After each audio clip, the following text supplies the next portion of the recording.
Assalamualaikum warahmatullahi wabarakatuh.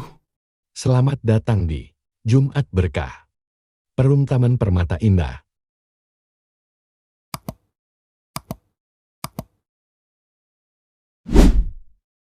Sedekah ya sedekah, biar hartamu berkah. Allah Maha Pemurah, pasti akan ditambah.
Sohibul Hajat, Jumat Berkah, 2 Januari tahun 2026.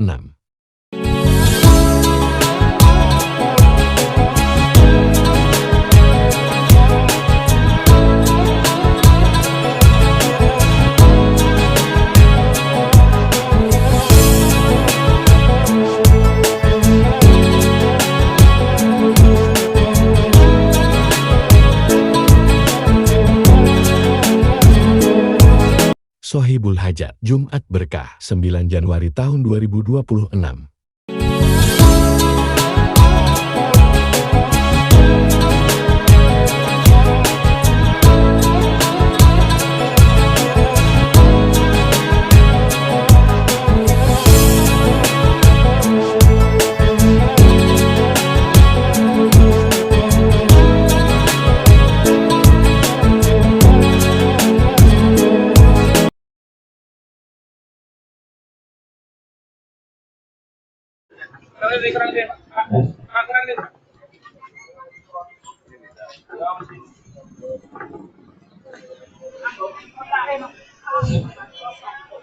Assalamualaikum warahmatullahi wabarakatuh.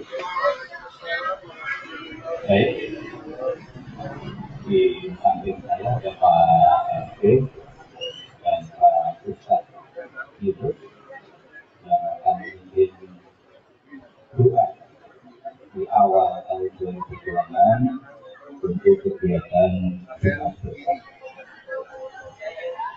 Perlu kami sampaikan, Pak Bukit dan Pak Ustadz Yunus bahwa kegiatan Jumat Berkah ini akan melengkapi sembako di dalam menghadapi bulan Ramadan. Insya Allah Jumat Berkah tidak mengambil untung, tetapi memberikan subsidi. Itu yang perlu kami sampaikan Pak RT dan Pak Ustadz Yunus. Yang kedua, kami mengulangi lagi dan kami nggak bosan-bosannya bahwa kegiatan Jumat Berkah ini makan gratis, infak seikhlasnya. Infak itu untuk Bapak Ibu juga, kembali ke Bapak Ibu juga. Gitu ya, jangan lupa makan gratis, infak seikhlasnya. Harapan kami di tahun 2026 Bapak Ibu lebih istiqomah di dalam berinfak. Gitu ya. Yang terakhir, kami menyampaikan terima kasih kepada para dermawan yang sampai saat ini telah istiqomah.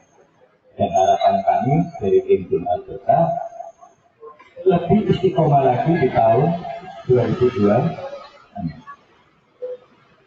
Begitu Bapak Ibu, kurang lebihnya kami mohon maaf. Assalamualaikum warahmatullahi wabarakatuh. Ini ada pengantar dari Pak RT, kemudian ditutup doa oleh Bapak Yunus. Mungkin Pak Yunus ada pengantar, nanti silakan disampaikan. Monggo, Ibu. Terima kasih untuk waktu dari Ibu juga. Assalamualaikum warahmatullahi wabarakatuh. Alhamdulillah kita akan berterima syukur kepada Allah Subhanahu wa taala karena sampai pagi ini kita dapat berkumpul bersama di acara Jumat Berkah Taman Permata Indah. Seperti yang disampaikan oleh Prof. Pri tadi, saya ingin menambahkan, alhamdulillah Jumat Berkah ini sekarang tambah lebar dari hanya Jumat Berkah makan bersama, akhirnya kita bertambah ke sembako murah. Di mana sembako saat ini yang awalnya hanya beras, kita merambah ke minyak goreng bawang. Nanti insya Allah kita akan gula juga lagi. Oke.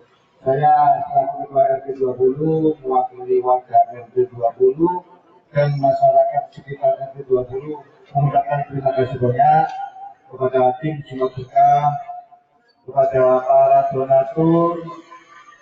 Semoga ini bisa menjadi ladang pahala bagi kita semua. Amin ya rabbal alamin.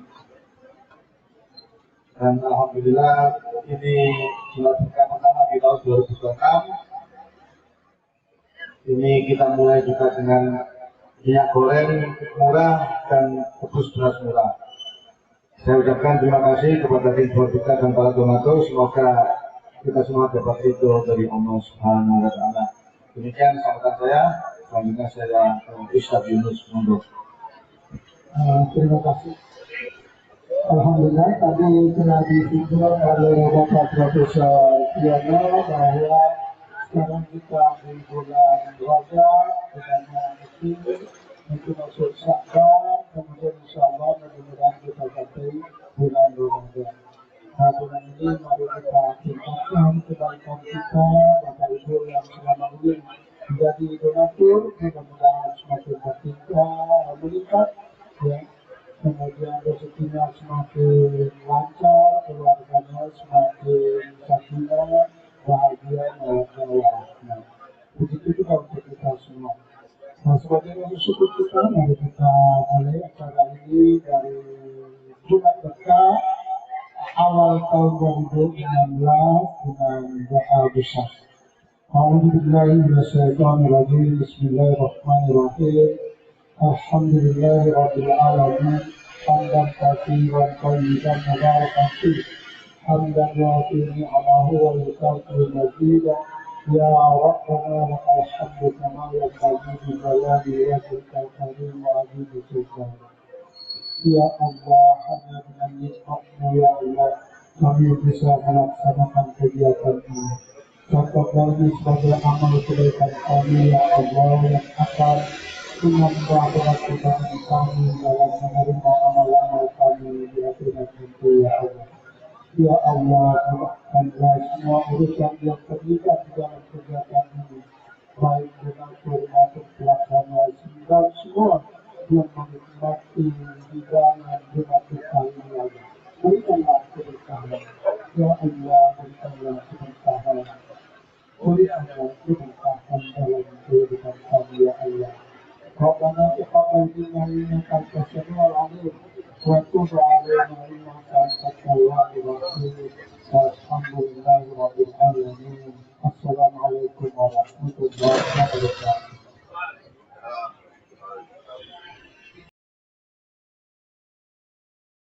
Video pembelajaran. Pernah nggak kalian lihat orang kerja keras, gajinya lumayan, tapi tetap merasa hidupnya sempit?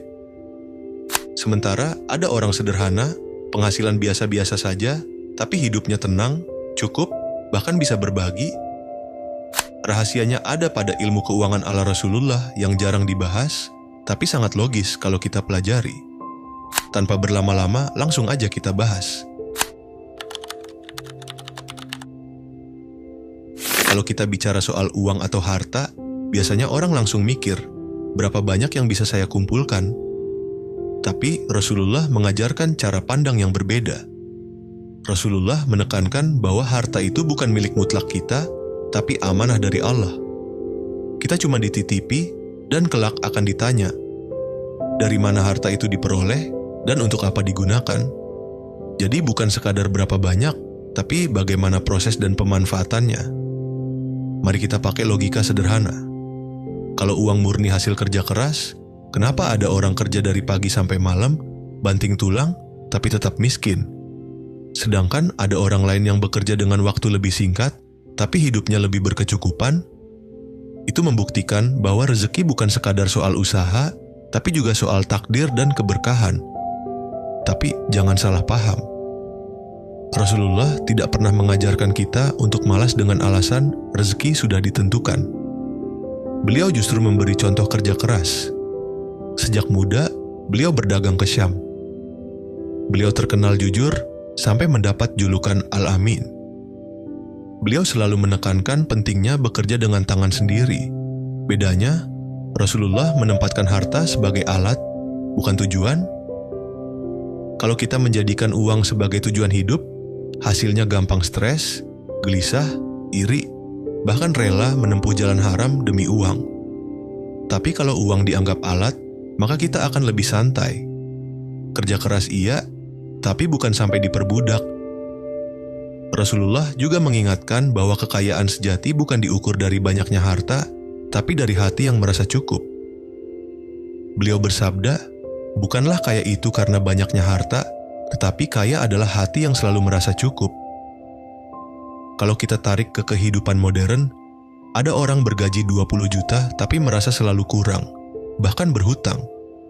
Ada orang bergaji 3 juta tapi hidupnya tenang dan bisa nabung. Bedanya ada di cara pandang. Jadi, pondasi pertama ilmu keuangan ala Rasulullah adalah mindset. Harta itu titipan, bukan milik mutlak. Kaya bukan tujuan akhir, tapi sarana untuk berbuat baik. Ukuran kaya bukan angka, tapi rasa cukup. Kalau pondasi sudah jelas, sekarang kita bahas cara mengatur uang. Rasulullah sepanjang hidupnya sangat sederhana. Padahal, sebagai pemimpin umat, beliau bisa saja hidup mewah. Tapi justru beliau memilih hidup sederhana. Itu bukan berarti beliau miskin, tapi karena beliau tahu bahwa kesederhanaan membawa ketenangan. Mari kita bandingkan dengan gaya hidup modern. Banyak orang terjebak dalam lifestyle inflation. Makin tinggi gaji, makin tinggi gaya hidup. Akhirnya meskipun gaji naik, tabungan tetap nol. Dulu gaji 3 juta bisa hidup. Gaji naik jadi 10 juta, ternyata tetap habis. Kenapa? Karena gaya hidup ikut naik. Beli barang branded, nongkrong lebih sering, gadget harus selalu terbaru. Rasulullah justru mengajarkan prinsip hidup sesuai kemampuan. Beliau mengingatkan kita untuk tidak berlebih-lebihan, israf. Bahkan dalam makan saja beliau memberi panduan. Makanlah sebelum lapar, berhentilah sebelum kenyang. Itu bukan cuma soal kesehatan, tapi juga soal kontrol diri. Kalau kita terapkan ke keuangan, belilah barang karena butuh, bukan karena ingin terlihat keren. Bedakan kebutuhan dengan keinginan. Jangan habiskan uang untuk hal yang sifatnya sementara, tapi pikirkan manfaat jangka panjang. Contoh, banyak orang lebih rela mencicil motor baru untuk gaya, padahal motor lama masih bagus, nabung untuk pendidikan anak atau darurat medis. Rasulullah pasti lebih mendorong pilihan kedua, karena itu lebih bermanfaat. Pelajaran dari bab ini, bukan penghasilan besar yang bikin tenang, tapi pengeluaran yang terkendali. Orang yang bisa menahan diri dari gaya hidup berlebihan, dialah yang benar-benar kaya.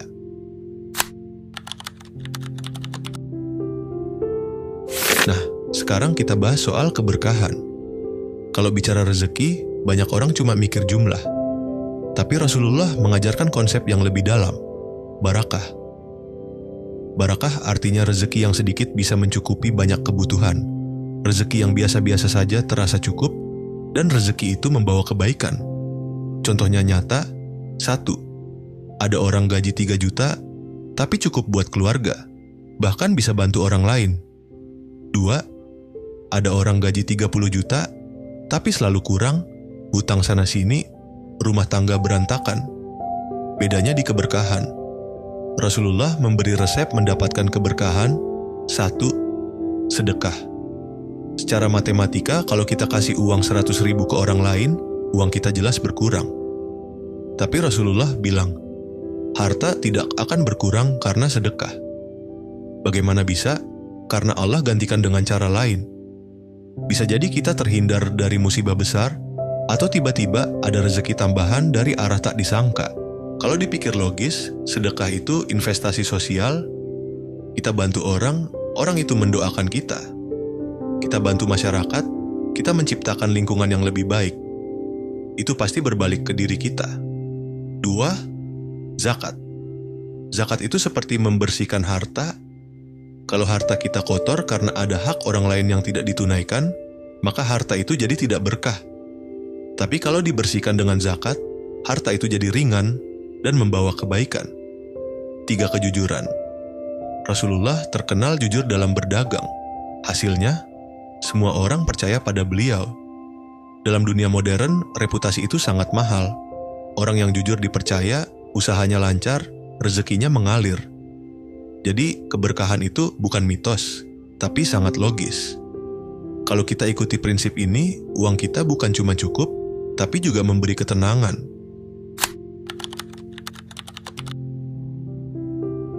Ini penting banget, karena zaman sekarang banyak orang terjebak hutang.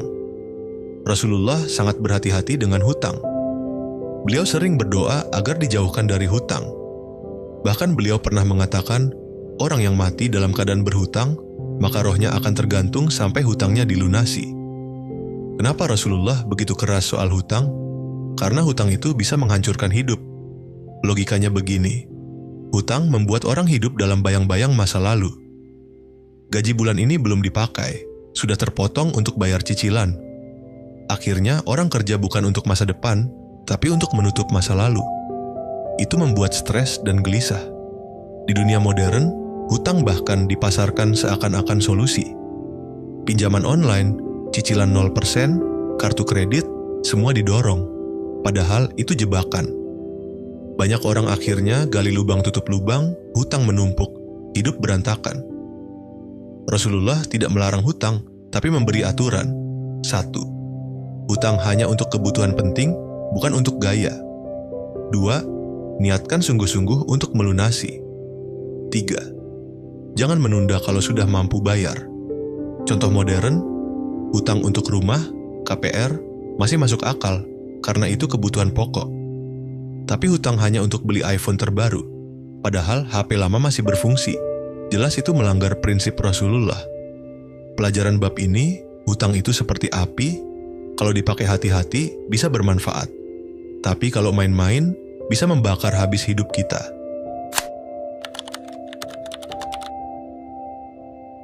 Terakhir, Rasulullah mengajarkan bagaimana menata prioritas harta. Ada 3 lapisan. 1. Kebutuhan keluarga.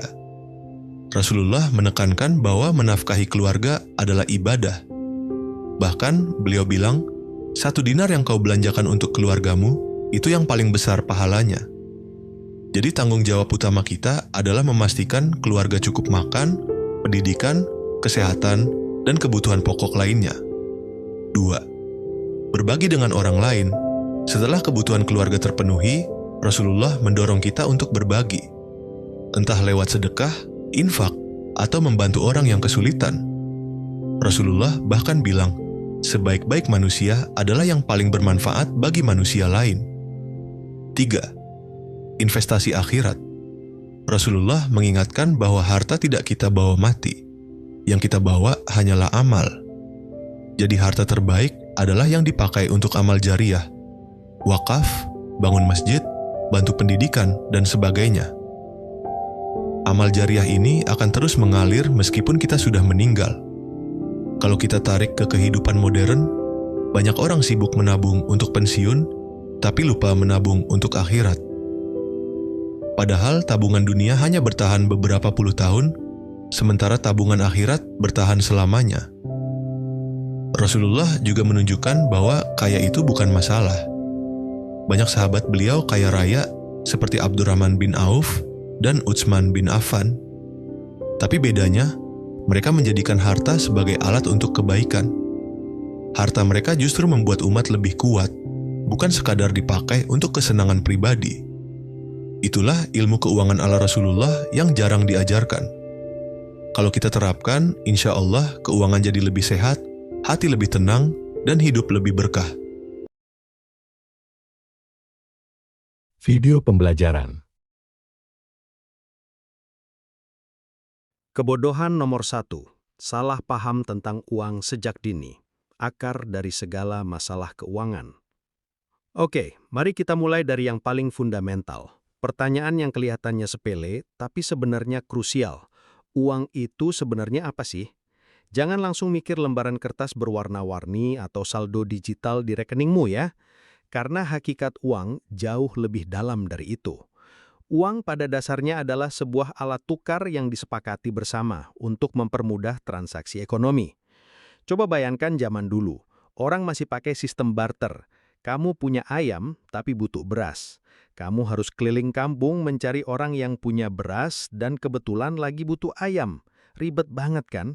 Nah, disitulah konsep uang lahir untuk membuat hidup kita jauh lebih simpel. Kamu tinggal jual ayam, dapat uang, lalu pakai uang itu untuk beli beras di mana saja. Tapi, fungsi uang nggak cuma itu. Ada 4 fungsi utama yang menopang seluruh sistem ekonomi kita. Pertama, sebagai alat tukar. Ini yang paling dasar. Kedua, sebagai satuan hitung. Uang dipakai untuk mengukur nilai suatu barang. Misalnya motor, harganya 20 juta. Sementara kopi 20.000. Ini memudahkan kita membandingkan nilai dan mengerti mana yang lebih mahal atau murah. Ketiga, sebagai penyimpan nilai. Kamu bisa menyimpan uangmu sekarang untuk dipakai nanti, misalnya menabung bulan ini untuk membeli sesuatu minggu depan. Tapi hati-hati, fungsi ini mulai terganggu oleh yang namanya inflasi, yang akan kita bahas nanti. Dan keempat, sebagai standar pembayaran utang, yang memungkinkan kita melakukan transaksi di masa depan seperti cicilan dan kredit. Nah, ini bagian yang paling penting dan sering orang tidak sadar. Jumlah uang yang beredar itu tidak bisa ditambahin sembarangan. Uang beroperasi dalam sebuah sistem tertutup.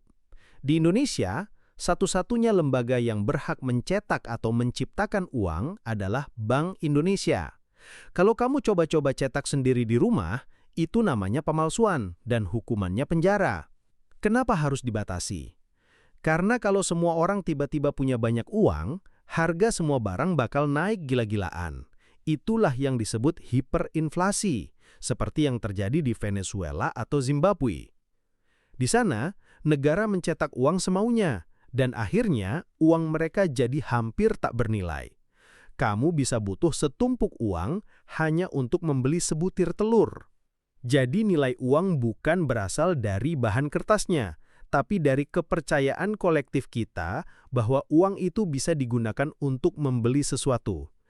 Kepercayaan inilah yang dijaga oleh bank sentral dengan mengendalikan jumlah uang yang beredar. Memahami ini adalah langkah pertama untuk keluar dari kebodohan finansial.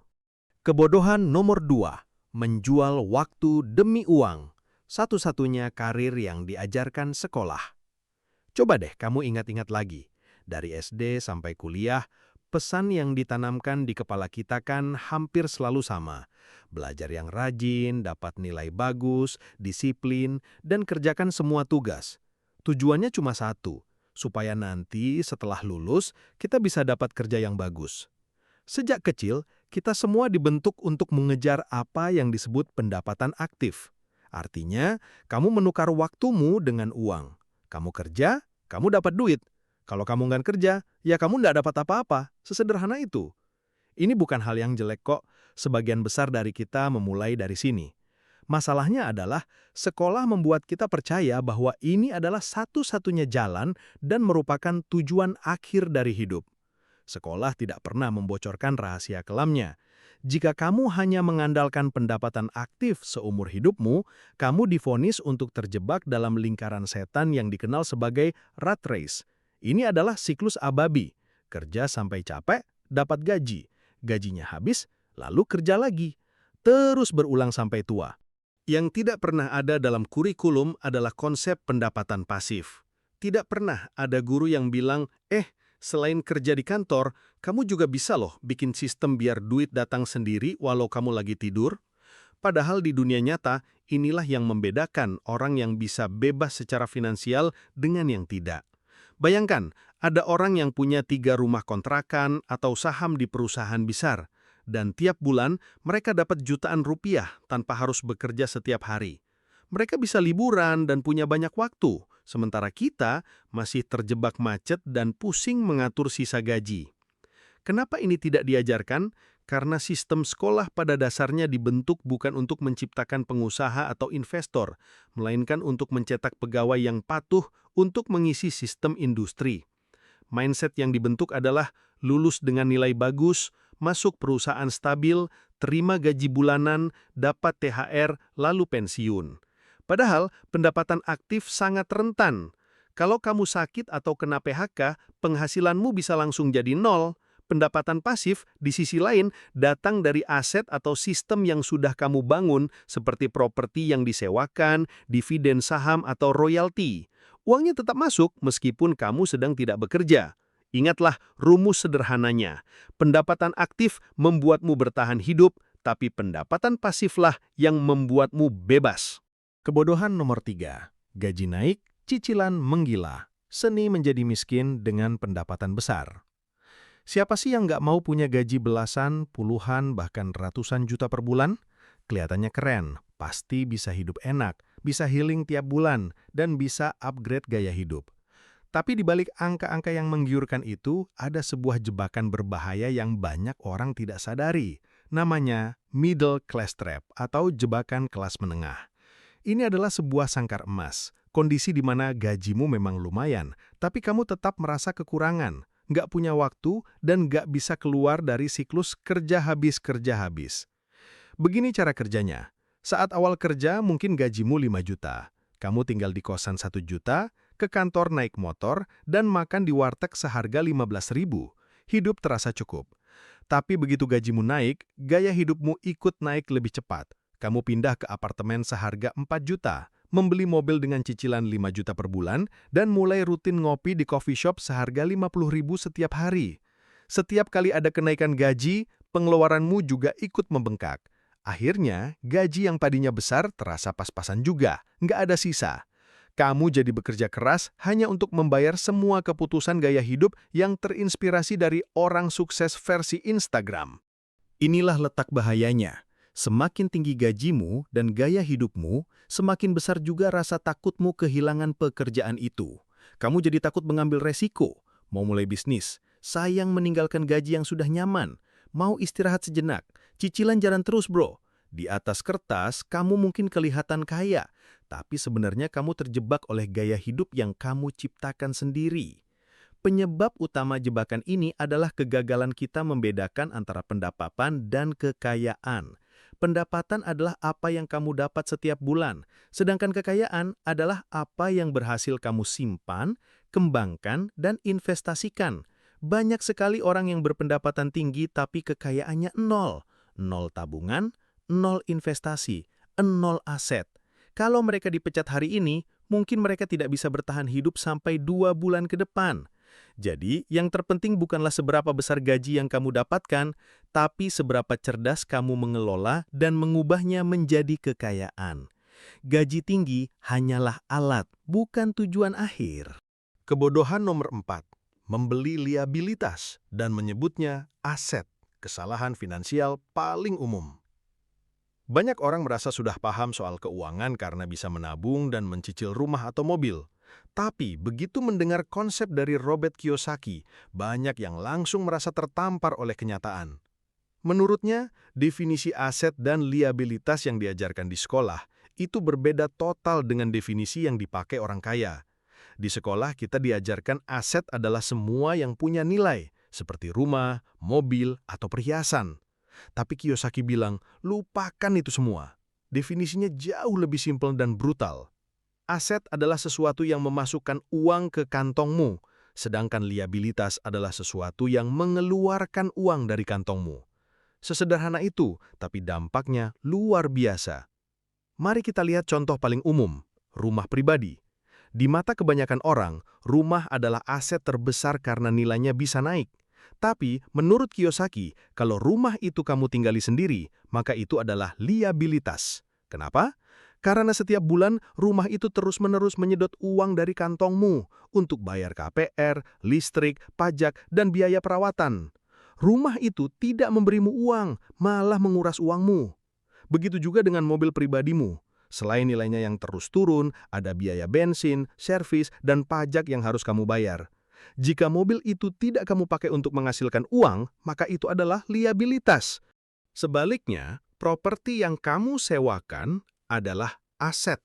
Misalnya, kamu punya kos-kosan yang memberimu pemasukan pasif setiap bulan, atau saham yang rutin membagikan dividen. Itu adalah aset, karena benar-benar memasukkan uang ke dompetmu tanpa kamu harus bekerja aktif.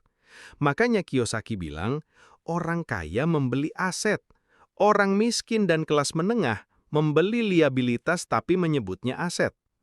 Kebanyakan orang membeli barang-barang mahal bukan karena butuh, tapi karena gengsi, yang pada akhirnya hanya menambah beban pengeluaran. Ini bukan berarti kamu tidak boleh punya rumah atau mobil bagus. Boleh banget. Tapi, cara yang cerdas adalah memastikan kamu sudah punya cukup aset yang bisa membiayai semua liabilitas itu. Jadi, pendapatan pasif dari asetmu lah yang membayar cicilan mobil mewahmu, bukan gaji hasil kerja kerasmu. Sayangnya, kebanyakan orang melakukan sebaliknya. Membeli liabilitas dulu, baru pusing memikirkan cara membayarnya. Dan akhirnya terjebak dalam lingkaran cicilan seumur hidup.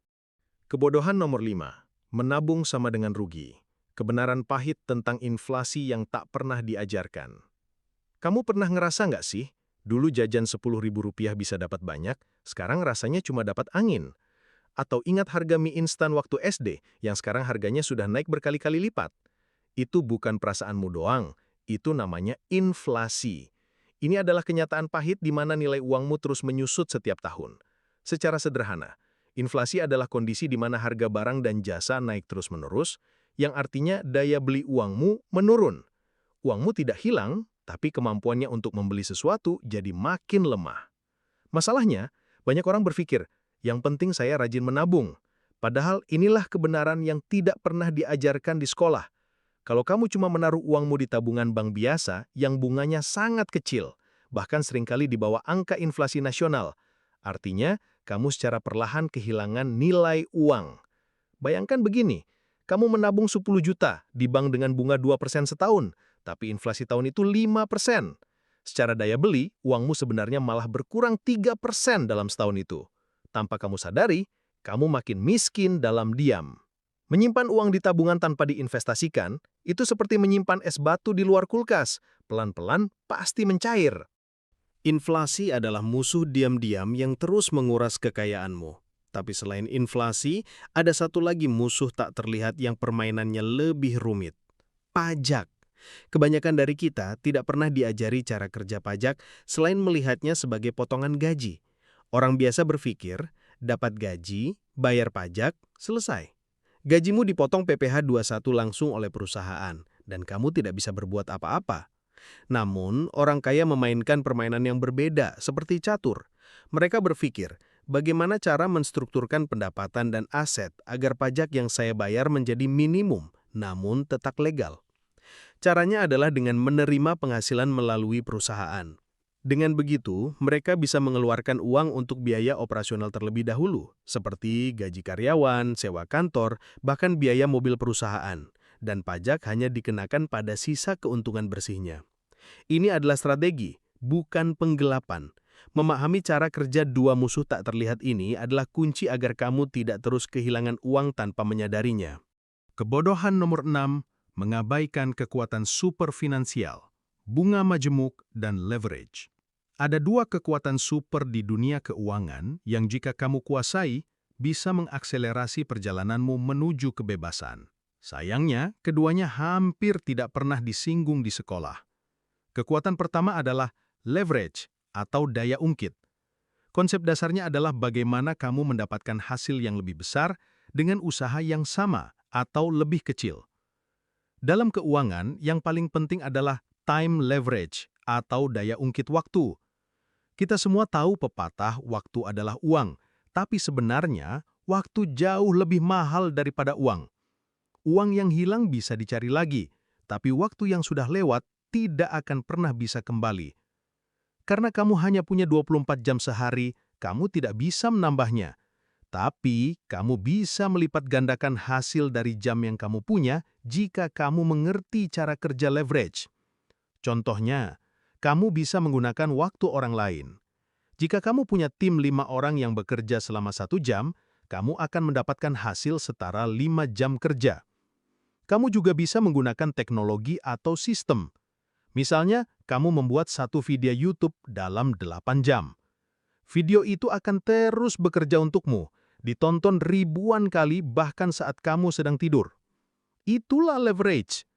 Orang yang terjebak secara finansial biasanya hanya menukar waktunya 1:1 dengan uang, sementara orang cerdas mencari cara untuk melipat gandakannya.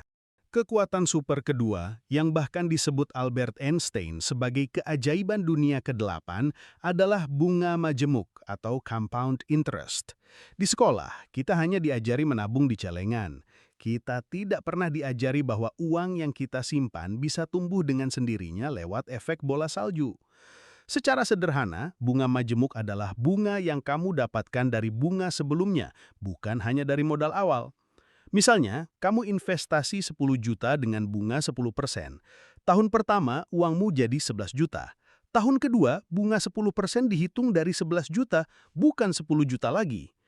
Awalnya mungkin terasa kecil, tapi efek bola saljunya akan semakin menggila seiring berjalannya waktu. Jika kamu membiarkan uang itu terus bertumbuh tanpa menambah modal sepeser pun, maka pada tahun ke-10, uang 10 juta milikmu akan menjadi sekitar 25,9 juta rupiah. Lihat, uangmu sudah lebih dari 2 kali lipat tanpa kamu harus melakukan apa-apa lagi. Itulah kekuatan bunga majemuk. Ia mengubah waktu menjadi mesin uang paling setia dalam hidupmu. Kunci dari bunga majemuk adalah waktu dan konsistensi. Seseorang yang mulai berinvestasi 1 juta per bulan sejak usia 25 akan punya hasil akhir yang jauh lebih besar daripada yang mulai di usia 35, meskipun nominalnya sama. Masalahnya, banyak orang tidak sabar dan ingin hasil cepat. Padahal ini seperti menanam pohon, butuh waktu untuk tumbuh tapi hasilnya bisa dinikmati terus-menerus. Tapi hati-hati, bunga majemuk adalah pedang bermata dua. Jika kamu berinvestasi, dia bekerja untukmu. Tapi jika kamu punya utang konsumtif seperti kartu kredit atau pinjol, bunga majemuk akan bekerja melawanmu, menjeratmu dalam lingkaran utang yang tak ada habisnya. Kebodohan nomor 7, gagal membangun benteng pertahanan finansial sebelum menyerang. Setelah mengetahui semua teori dan pola pikir yang benar, sekarang kita masuk ke langkah praktis. Kalau kamu mau menyerang dan menaklukkan dunia finansial, kamu butuh benteng pertahanan yang kokoh. Banyak orang terlalu fokus menyerang, mengejar cuan, investasi gede-gedean, tapi lupa membangun pondasinya. Pondasi dan benteng pertahanan utamamu adalah dana darurat. Dalam hidup, satu hal yang pasti adalah ketidakpastian. Kamu bisa sehat hari ini, besok jatuh sakit. Pekerjaanmu bisa aman hari ini, minggu depan bisa kena PHK. Dana darurat adalah bantalan yang akan menyelamatkanmu saat hidup memberimu kejutan tak terduga. Sekolah tidak pernah mengajarkan ini, tapi ini adalah fondasi paling krusial. Berapa jumlah idealnya? Tergantung situasimu. Kalau kamu masih lajang dan belum punya tanggungan, siapkan minimal 3 kali pengeluaran bulananmu. Tapi kalau kamu sudah berkeluarga atau seorang pekerja lepas, freelancer, idealnya siapkan 6-12 kali pengeluaran bulanan. Ingat, dana darurat bukan investasi. Jangan taruh di saham atau kripto.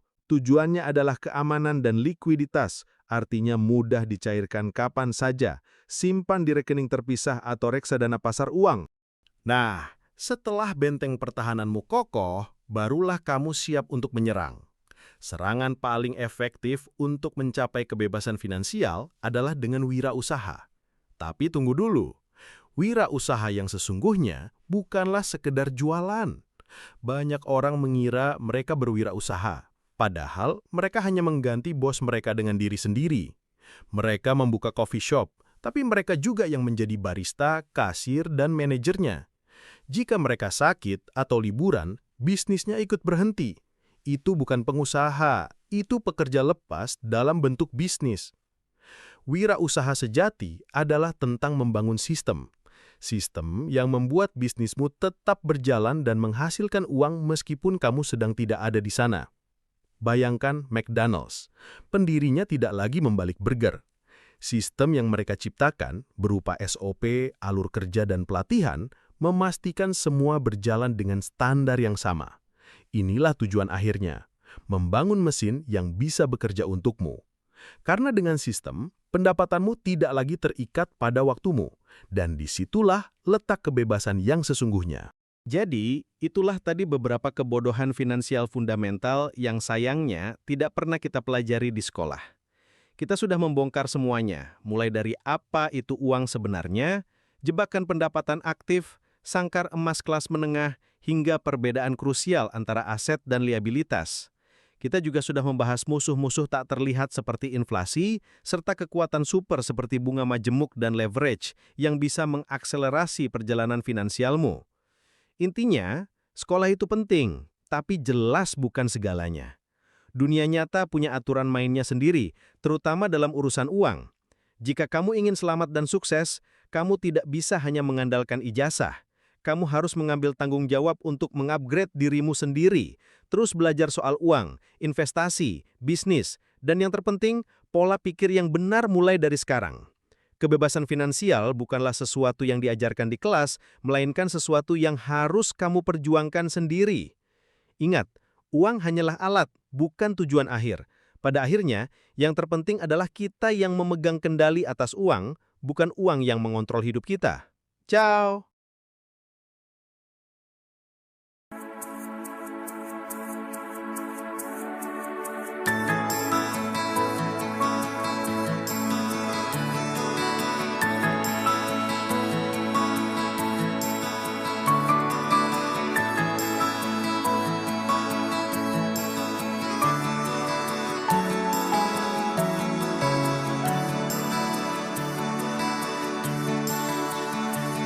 Alangkah indah orang bersedekah, dekat dengan Allah, dekat dengan surga. Takkan berkurang harta yang sedekah, akan bertambah, akan bertambah. Allah Maha Kaya yang Maha Pemurah, yang akan mengganti dan membalasnya. Allah Maha Kuasa yang Maha Perkasa, semoga akan membalas surga. Oh, indahnya saling berbagi, saling memberi karena Allah. Oh, indahnya saling menjaga, saling mengasihi karena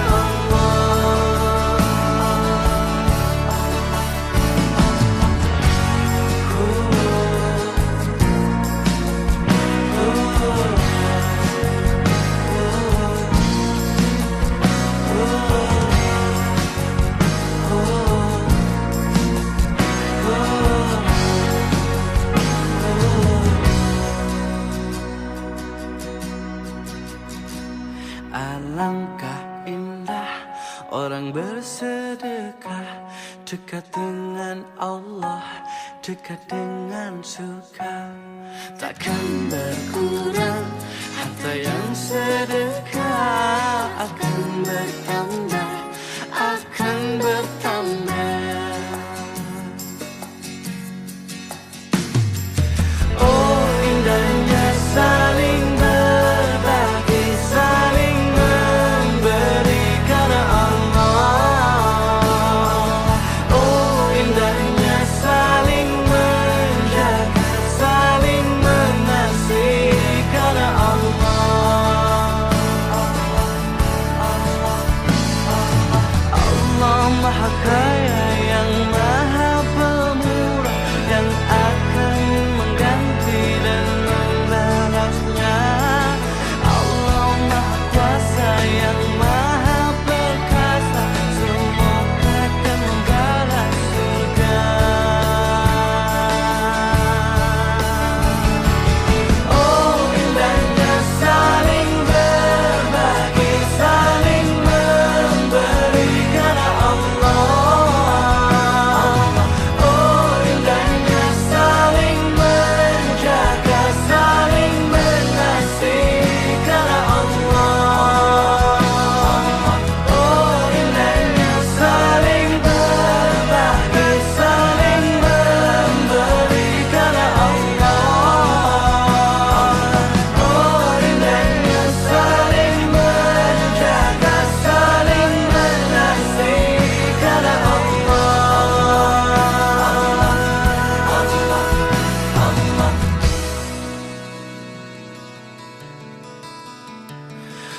Oh, indahnya saling berbagi, saling memberi karena Allah.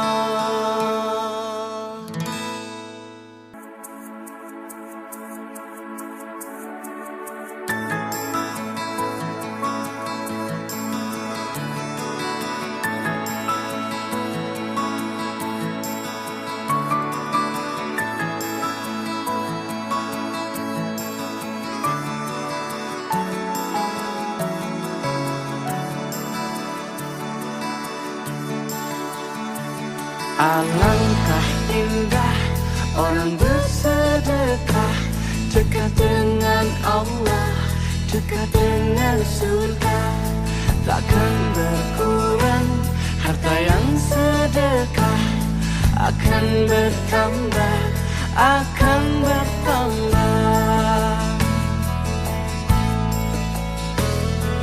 Allah Maha Kaya yang Maha Pemurah, yang akan mengganti dan membalasnya.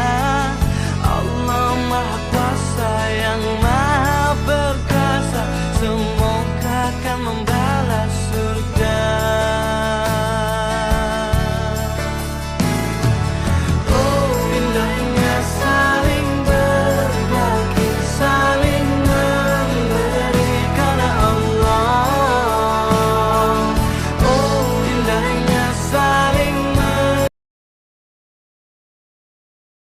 Seseorang ditetapkan atau diangkat atau dipersilahkan menjadi imam ketika diketahui dan dipastikan bahwa syarat-syarat menjadi imam itu terpenuhi. Apa di antara syarat-syaratnya? Pertama, memahami fikih sholat. Jelas, karena imam itu pemimpin dari sholat. Kalau nggak paham apa yang dikerjakan, bagaimana bisa memimpin? Yang kedua adalah bagus ya dalam bacaan-bacaan yang dia bacakan ya, karena nanti bacaan-bacaan imam itu termasuk yang mengcover bacaan makmum dan gerakan diikuti. Jadi paham tentang fikih sholat, bagaimana mengerjakan dari awal sampai akhir karena diikuti imam itu. Yang kedua, bacaannya bisa mewakili makmum. Itu yang tercover dalam hadis Nabi SAW, innama ju'ilal imamu liyutamma bih fa qira'atul imami qira'atul makmum. Ya, adapun imam dijadikan untuk diikuti. Bagaimana kita bisa mengikuti? Kalau imam memahami sehingga benar dari awal sampai akhir.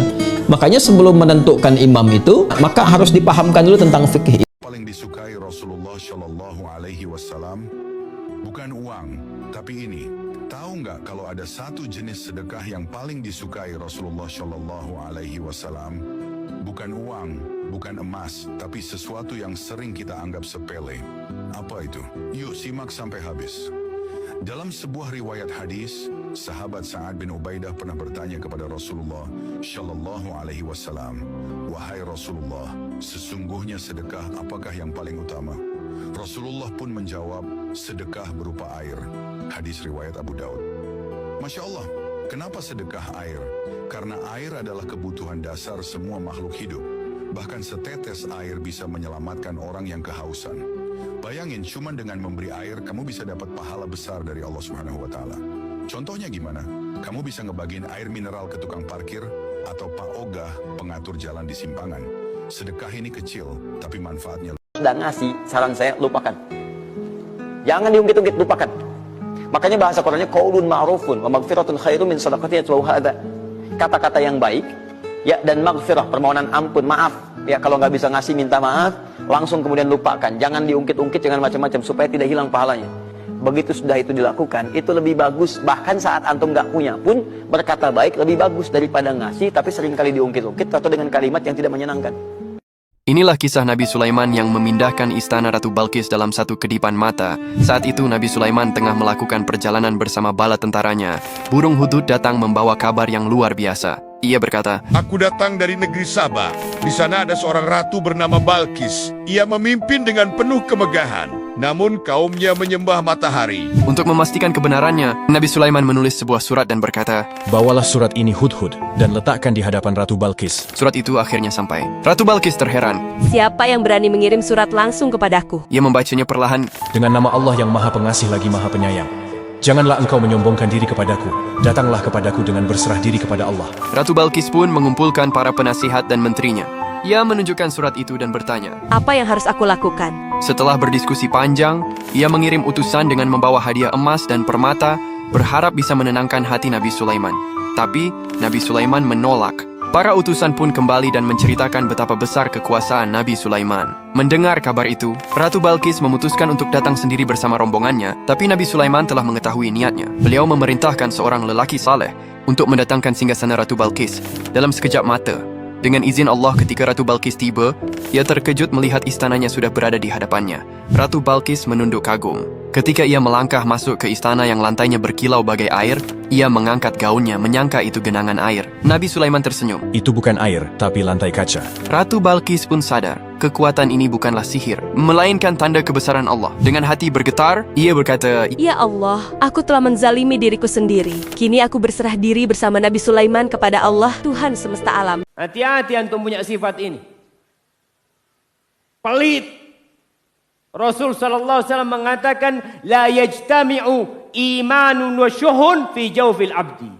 Iman dan kikir itu nggak akan berkumpul di hati seorang hamba. Kalau antum beriman, antum akan dermawan. Kalau antum pelit, antum punya sifat kekufuran. Hati-hati. Allah berulang kali sebutkan, ara'aital ladzi yukadzibu bid-din fadzalika alladzi yad'ul yatim wa la yahuddu ala ta'amil miskin. Itu sifat orang-orang yang tidak beriman dengan hari kiamat. Enggak suka berbagi, pelit orangnya. ten gene swarga niku enten peraturan, enten undang-undang anti haramun ala kulli mutakabbirin wa kulli bakhilin. Swarga awakmu haram dileboni siji wong sombong, loro wong mecukil. Ya wis medhit karo mecukil misanan. Mula lek pengen mlebu swarga dalile kun lomanan wala takun meditan. Wis dalil Jawa, dalil Arab paling yo ora cocok. Dadi wong sing loman, aja dadi wong medhit. Dirungokno. Tidak usah segala dikomentari. Hindari komentar hanya untuk pamer bahwa saya sudah tahu, saya lebih mengerti, saya lebih pintar. Jauhi komentar-komentar yang tidak jadi amal soleh. Gak apa-apa kita dianggap bodoh, gak apa-apa daripada gak selamat, gak apa-apa dianggap kita kurang aman kurang pengetahuan, gak ngerti apa-apa, gak apa-apa, gak bahaya. Yang bahaya tuh komentar yang tidak disukai Allah. Jelas hadirin, kamu mah udik, padahal di kampung se-RT dengan dia diam, sebelahan malah rumahnya. Jangan banyak komentar yang tidak manfaat ya. Kalaupun berkomentar yang manfaat secukupnya. Membangun bisnis yang sukses tidak selalu butuh modal besar. Kita bisa belajar dari strategi dagang Abdurrahman bin Auf yang sukses dari nol. Banyak orang takut memulai bisnis karena tidak punya modal. Abdurrahman bin Auf datang ke Madinah tanpa harta, tapi tidak meminta-minta. Ia hanya meminta satu hal, tunjukkan aku jalan ke pasar. Apa rahasianya? Kunci sukses dagang Abdurrahman bin Auf adalah kejujuran, memilih bisnis yang tepat, dan tidak rakus keuntungan. 1. Ia mulai dari jual beli barang kecil yang dibutuhkan pasar, bukan langsung usaha besar. 2. Ia tidak berspekulasi menimbun barang untuk menaikkan harga dan tidak melakukan riba. 3. Ia ambil keuntungan kecil, tapi perputaran dagangnya tinggi. Masalah diskusi masalah cukai, Anda tertarik cukai kan? Itu saham rokok pada naik 20% begitu saya ngomong cukai. Itu kan investor bukan? Nggak tahu. Naik 20%. Ya, mungkin sekarang masih naik. Ada cara mengambil kebijakan yang agak aneh untuk saya. Saya tanya kan, cukai rokok gimana? Sekarang berapa rata-rata? 57%. Wah, tinggi amat. Fir'aun lu guru. Gitu. Banyak banget ini ya. Terus kalau turun gimana? Ini bukan saya turun, bukan mau turun ya, cuman diskusi. Kalau turun gimana? Kalau turun makin banyak income-nya. Loh kenapa dinaikin kalau gitu? Rupanya kebijakan itu bukan hanya income saja di belakangnya. Ada policy memang untuk mengecilkan konsumsi rokok. Jadi dikecil lah. Jadi otomatis industri kecil kan, tenaga kerja di sana juga kecil. Oke, bagus ya bro. Ada WHO di belakangnya, ada ini, ada ini, ada ini. Cuman saya tanya, oke, kalau kamu desainnya untuk memperkecil industri, kan pasti udah dihitung dong berapa pengangguran yang terjadi kan? Bisa dihitung kan pasti. Makanya banyak yang dipecat kemarin kan di sana. Terus mitigasinya apa? Apakah kita sudah buat program untuk memitigasi tenaga kerja yang menjadi nganggur? Programnya apa dari pemerintah? Nggak ada. Loh kok enak? Kenapa buat kebijakan seperti itu? Tuh, diskusinya itu antara di sana. Kalau gitu, nanti kita lihat. Selama kita nggak bisa punya program yang bisa menyerap tenaga kerja yang nganggur, industri itu nggak boleh dibunuh. Jadi kan hanya menimbulkan orang susah aja. Tapi memang harus dibatasin, yang rokok itu paling enggak orang ngerti lah, harus ngerti risiko rokok itu seperti apa. Tapi nggak boleh dengan policy untuk membunuh industri rokok, terusnya tenaga kerja dibiarin tanpa kebijakan bantuan dari pemerintah. Itu kan kebijakan yang nggak bertanggung jawab kan. Kenapa saya sampai pikirin begitu? Itu, jadi nanti rokok akan kita lihat, saya akan ke Jawa Timur ya. Akan ngomong sama industrinya, akan saya lihat seperti apa sih, turun apa enggak. Kalau misalnya nggak turun, tapi pasar mereka saya lindungin, Dalam pengertian itu yang online yang putih, yang palsu itu saya larang di sana. Saya sudah perintahkan dia untuk mulai memonitor siapa aja yang jual beli online untuk barang-barang yang palsu. Duit bisa dicari, tapi ibu kalau mati, antum akan menyesal. Antum gak bakal ketemu lagi. Akan datang satu saat antum hanya ingin melihat wajah ibu antum. Gak ada lagi. 3 kali dia sama. Jangan takut duit antum habis untuk berbakti sama ibu. Jangan berpikir kalau uang untuk beli tiket terus Ustaz habis, ya Allah, antum gak percaya sama Allah. Rasul sallallahu alaihi wasallam mengatakan, "Man ahabba ayyubsata lahu fi rizqihi wa yunsa lahu fi athari falyasil rahimah." Barang siapa yang ingin rezekinya diluaskan, barang siapa yang ingin umurnya dipanjangkan, apa yang dia lakukan? Sambung rahim. Sambung rahim. Rahim kita sendiri, ibu kita. Orang pelit, kikir, yang terlalu amat sangat genggam hartanya, hidupnya akan begitu-begitu aja. Dan pelit atau kikir, bakhil, itu amal yang gak paling disukai sama Nabi. Karena Nabi ngajarin kita banget untuk suka berbagi. Sebagaimana kata Nabi, mana qasat malun min sodakotin. Harta itu kalau semakin dibagi, dia gak akan pernah berkurang. Justru Nabi bilang, bal yazdad. Dia bahkan bertambah dan makin kian bertambah. Jadi orang beriman tidak mengenal yang namanya kikir, bakhil. Tapi justru orang beriman itu tahu, nabinya pernah bilang, berbagi, berderma, memberi tidak mengurangi harta, tapi bertambah. Bukan menabung pangkal kaya, tapi sedekah, berbagi, berderma, justru yang dia mendatangkan kekayaan. Semoga Allah hindari kita dari sifat bakhil dan Allah mudahkan tangan ini untuk bisa memberi. Barakallahu fiik. Hidup yang tidak diuji itu hidup yang tidak ada harganya. Mari kita membuat hidup kita berharga dengan berpikir etik secara serius. Sehingga kita mengambil keputusan itu berarti keputusan yang sadar, keputusan yang kita pahami benar apa dan mengapanya.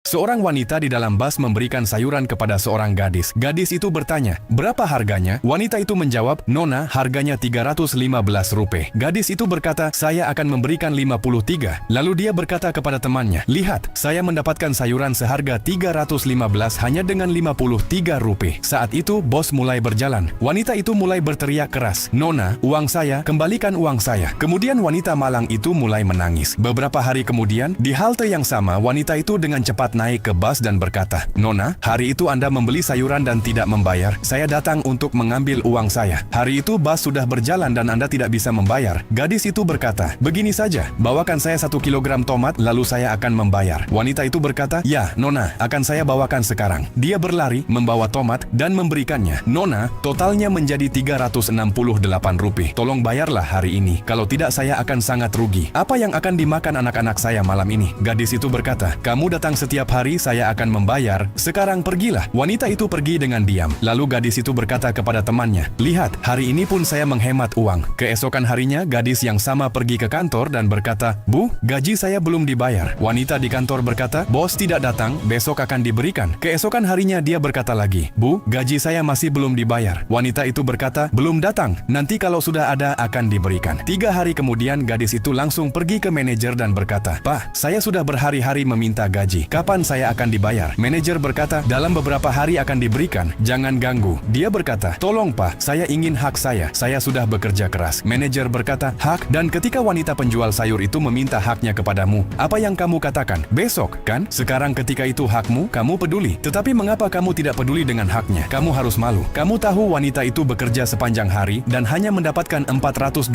atau 525 rupiah. Jika kamu juga merampas itu, apa yang akan dimakan anak-anaknya? Gadis itu berkata, Pak, maafkan saya membuat kesalahan. Manajer berkata, jangan minta maaf kepada saya, mintalah maaf kepada orang yang kamu rugikan. Dan mulai besok tidak perlu datang ke kantor, saya tidak mau karyawan yang kasar dan merampok orang miskin. Dia terus meminta maaf. Manajer berkata, bukan kepada saya, kepada dia. Sekarang pergi. Lalu gadis itu pergi kepada wanita penjual sayur. Wanita itu berkata, Nona, Anda di sini? Gadis itu berkata, ya, maafkan saya telah sangat merugikanmu. Wanita malang itu berkata, jika kamu sudah menyadari kesalahanmu, tidak ada yang lebih baik baik dari itu. Jangan khawatir. Lalu dia mengeluarkan uang dan berkata, ini, ambil uangmu. Ingatlah, belajarlah untuk memberi hak orang lain sebelum menuntut hakmu sendiri. Jangan punya mental suka membela diri sendiri, mencari pembenaran untuk diri sendiri. Justru sebaliknya, jangan-jangan saya yang salah, jangan-jangan aku yang khilaf, jangan-jangan saya yang gagal paham. Allah berfirman dalam surat An-Najm ayat 32, fala tuzakku anfusakum, maka janganlah kalian merekomendasi diri kalian sendiri. Jangan kalian mensucikan, menganggap suci diri kalian sendiri. Tazkiyah dalam konteks ini menganggap suci diri sendiri, merekomendasi diri sendiri. Lihat teman-teman seumuran, rasanya sudah berlari jauh di depan. Ada yang sudah mapan, ada yang sudah berkeluarga, ada yang sudah mencapai impiannya. Lalu kamu lihat dirimu, masih di sini-sini saja. Capek ya, rasanya seperti tertinggal. Kamu tahu, bunga mawar dan bunga matahari tidak mekar di waktu yang sama. Tapi keduanya sama-sama indah. Hidupmu juga begitu. Jangan pernah merasa terlambat. Jodohmu, rizkimu, kesuksesanmu, bahkan kematianmu tidak akan pernah tertukar atau datang sedetik lebih cepat atau lebih lambat. Semuanya sudah ditulis dalam sebuah skenario yang sempurna. Seperti sabda Rasulullah Shallallahu Alaihi Wasallam, Allah telah menulis, menentukan takdir seluruh makhluk sebelum menciptakan langit dan bumi 50.000 tahun. Hadis riwayat Muslim. Berhentilah membandingkan bab 1 hidupmu dengan bab 10 orang lain. Garis waktumu sudah diatur oleh sutradara terbaik.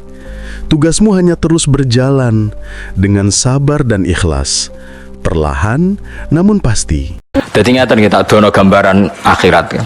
Jengben hisab nu namung sekitar 3 jam. Eling-eling ya, hisab jengben namung pinten? 3 jam. Ngendikane Nabi qadru nisfin nahar. Mok sak kadar separone rino, sebagai riwayat rubu'in nahar, 1/3, 1/4 rino. Ada yang menghitung sekitar 3 jam. Jadi 3 jam gamane dimulai jam 8 lah, jam 11 itu bar selesai. Kenapa kok cepet? Itu ada sahabat yang tanya, kenapa kok cepet? Karena di saat itu sudah kelihatan yaumatab yaddu wujuhu wa taswaddu wujuh. Jadi kalau yang wajahnya bersinar berarti mukmin, yang wajahnya gelap kafir. Paham ya? Makanya kayak kelip-kelip nanti istibah itu sing rodok suwi-suwi sing bangsa kelip-kelip no. Bingung no. Makanya sahabat do tanya, ya Rasulullah, bagaimana engkau tahu bahwa kami umat engkau sementara orang jutaan miliatan? Terus Nabi ngendikan, kalau ada orang punya unta banyak dan unta kamu dengan ciri khas, di kepalanya ada putih, di kakinya ada putih, dan milik orang lain semuanya gelap, apa Anda tahu mana unta Anda? Terus mereka jawab, ya kita tahu karena ada alamat tadi.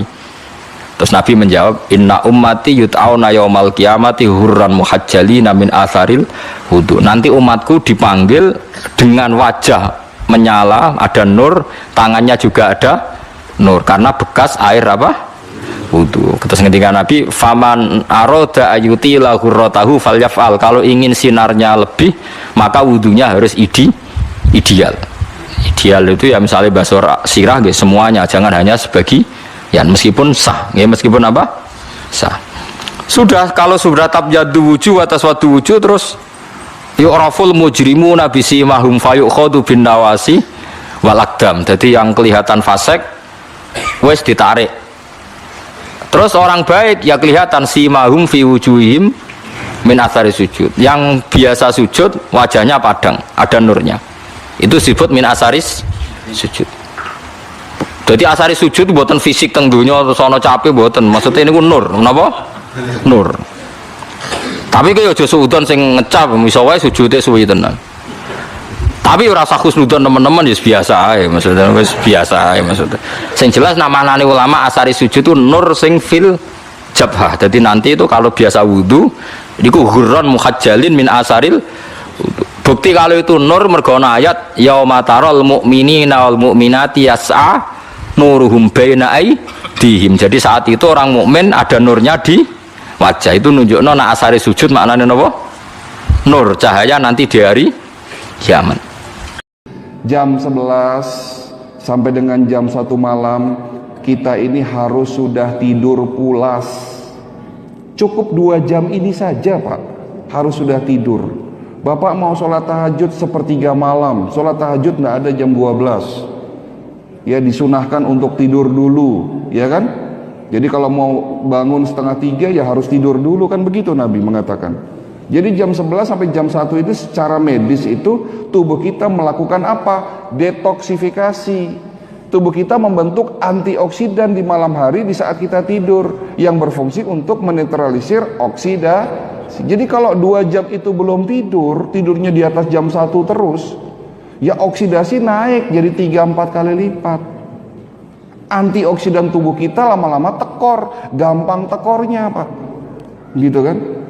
Jadi kalau antara proses oksidasi tidak diseimbangi dengan produksi antioksidan, ya begini, akhirnya terbentuk yang namanya radikal bebas. Saya pernah bertemu dengan begitu banyak orang yang sukses di dunia ini. Saya tidak sedikit punya kenalan orang yang asal kehidupannya rasanya mustahil dia untuk sampai ke sana. Saya selidiki, kenapa orang itu bisa kayak begitu, kenapa orang itu bisa kayak gitu. Sekolahnya terbuka kan yang sekolah sama dengan beliau banyak. Saya tanya, kalau karena sekolahnya, nggak ada kok alumni sekolah situ jadi kebelangsak kata orang Betawi. Kenapa yang ini jadi hebat? Selidiki, kuncinya cuma satu. Birrul. Apakah memang janda tidak diterima di bumi? Terkadang ingin menyerah tapi mendapatkan laki-laki soleh yang sefrekuensi jungkir balik susah. Jelas tidak benar bahwa janda tidak diterima di bumi. Karena calon istri Nabi SAW selain Aisyah adalah janda. Dan kalau kita tidak diterima oleh 1, 2, 3 pihak, ardullahi wasi'ah, bumi Allah itu luas. Seringkali kita juga belum piknik ke Afrika, Amerika Selatan, pada Mesir dan seterusnya. Jangan menyempitkan apa yang diluaskan oleh Allah SWT.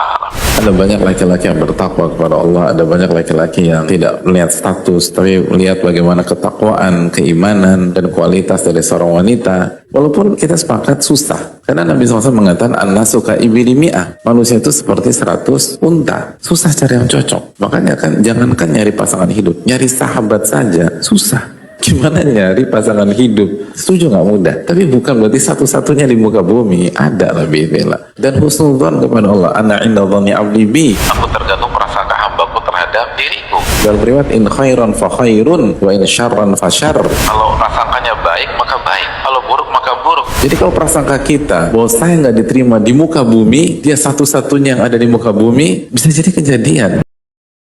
Sekali lagi saya ingin mengucapkan terima kasih kepada Rektor Universitas Muhammadiyah Surabaya atas beasiswa S2 yang diberikan kepada saya.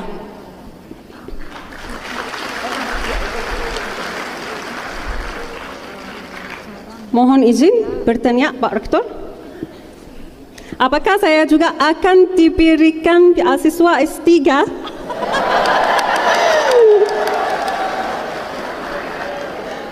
Atau Pak Rektor ada rekomendasi jodoh untuk yang punya niat, teman-teman mungkin? Terima kasih banyak. Maaf. Wassalamualaikum warahmatullahi wabarakatuh. Sebelum diakhiri Sondos, tadi yang kedua mungkin nggak seberapa dengar. Apa tadi? Selain beasiswa S3, apa tadi? Ya. Jodoh ya. Loh. Mohon maaf kalau ada salah dari aku. Ya sebentar, jangan turun dulu. Assalamualaikum. Jangan turun dulu, sondos, jangan turun dulu, di situ dulu. Ini harus direspon ini pertanyaan penting. Yang pertama tentang beasiswa S3. Kalau beasiswa sih bisa dibicarakan. Bisa lanjut S3 di UM Surabaya. Tepuk tangan untuk Sondos. Cuman kalau jodoh, nah saya tanya aja ini, dari 331 mahasiswa laki-laki,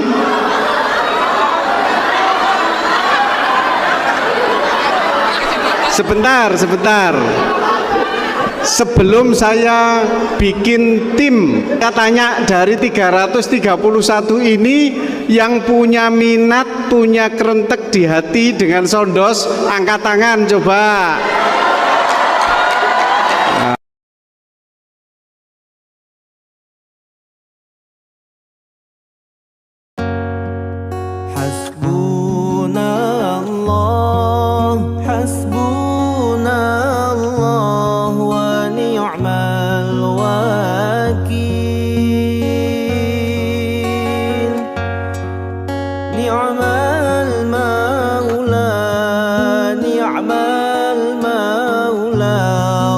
ni'mal nasir.